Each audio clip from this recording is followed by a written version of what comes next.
All right, welcome everybody to another interview in the Leadership and Literacy series. This is an open research project.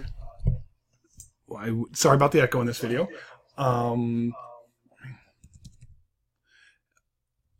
Give me 1 second. I think we're just going to deal with an echo. So this video is part of an open research project that's looking at open classes like CL MOOC, Walk My World, and Morizo 15 and 14.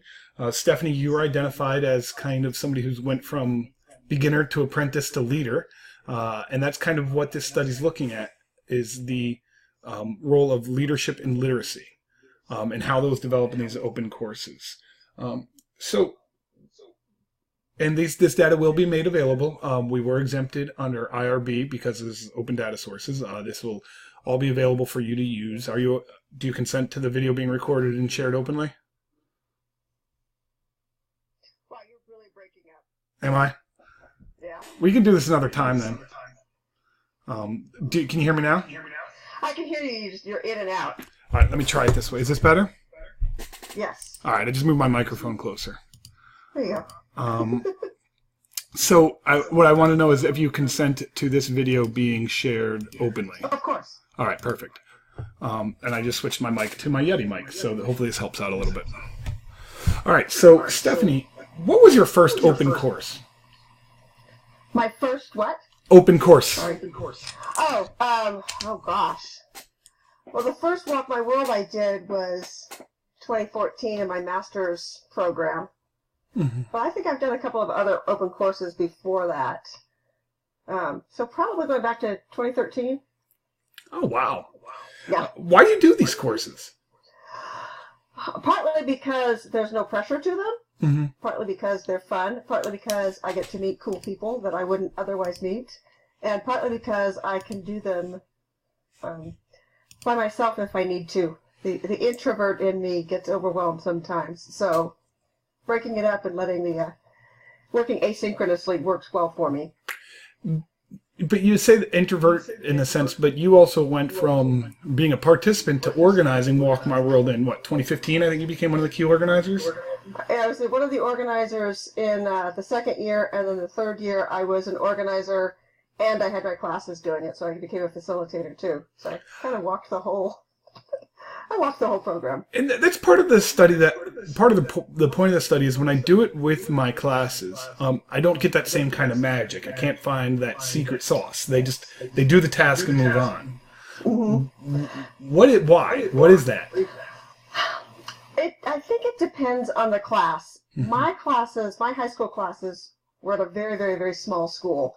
So I was able to hype it up and amp it up, and they got into it pretty well, but they didn't reach out beyond their comfortable circle. A friend of mine did it with his high school classes at a large public school, and it didn't work for him at all because the students were worried about what their followers would think or what their friends would think, and so they didn't do the deep digging that we kind of like to see happening in this. So I think it depends on the students and the teachers and the situation. Yeah, I saw a bunch of tweets from students where they warned their followers, hey, I know you're going to see a bunch of junk come from me that's school-related, not Twitter-related. So that's an interesting point. It's that mandated tweet that Bill Kiss was talking about. So how did you decide to organize? When you planned a lot of the events in Walk My World, how did you organize those events? How do you plan that stuff? I try to look at the big picture. Mm-hmm. In my past life, I was a theater director, and so I'm really good at the big picture, and then finding people to do all the stuff to make the big picture happen. So I think my role as an organizer was to look at, well, what's the end goal? What is it we want people to walk away with, and then fill in the blanks from there and work backward. It's interesting that you bring up that you're a theater director. There's a common theme emerging in these interviews that what we're talking about isn't so much literacy but art. That these are spaces for sharing art. Well, I think it's both. I mean, one of the things that my research does is art integration into the writing process. Mm-hmm. So that's all part of literacy. And I think it's really, I mean, Eisner, if you read his work, mm-hmm. that was the thing, and we use the arts to access the parts of our brain that allow us to think deeply about literature and about writing and about critical thinking, which is one of the reasons I'm so insistent that art be part of the English language arts classroom, the social studies classroom, the sociology classroom, because I think we think better when we think outside of what's traditional. So I think art is now going to become part of the things that I code, because these videos are all going up in the Vialogs. That's how I'm doing the coding of the open data. I think art is a big one. If you look at the learning events, all 3 years, there was a large element of artistic expression or representation, even if it was finding things that other people had done. That's how you start. Mm-hmm.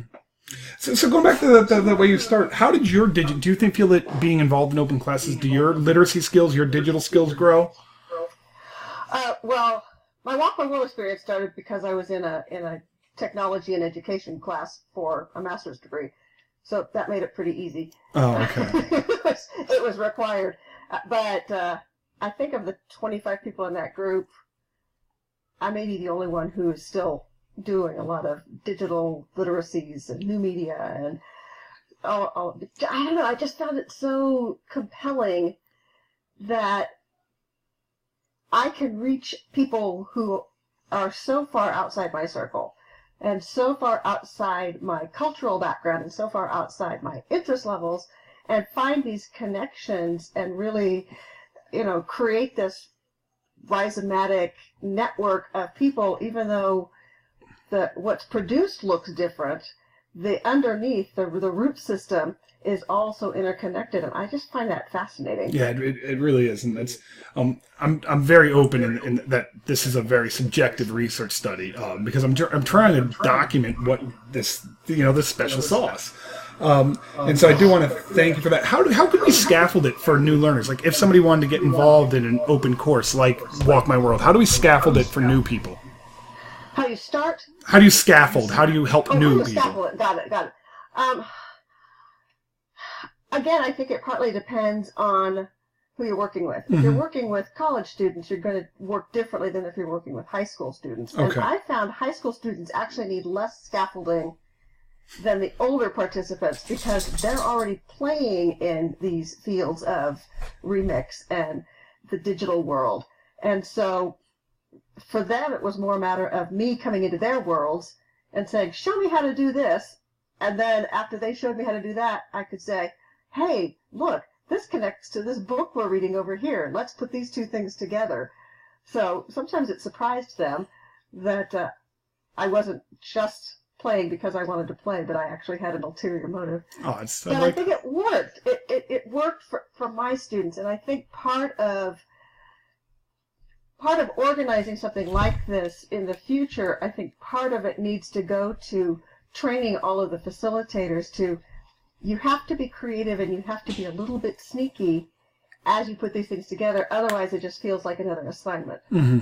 And that's what I think happens in a lot of my classes. I try to make these open learning environments, and it becomes just another assignment. And I'm trying to figure out, how do I move that into that self-discovery, that art, that play. I think that was the essential word he said there, is play.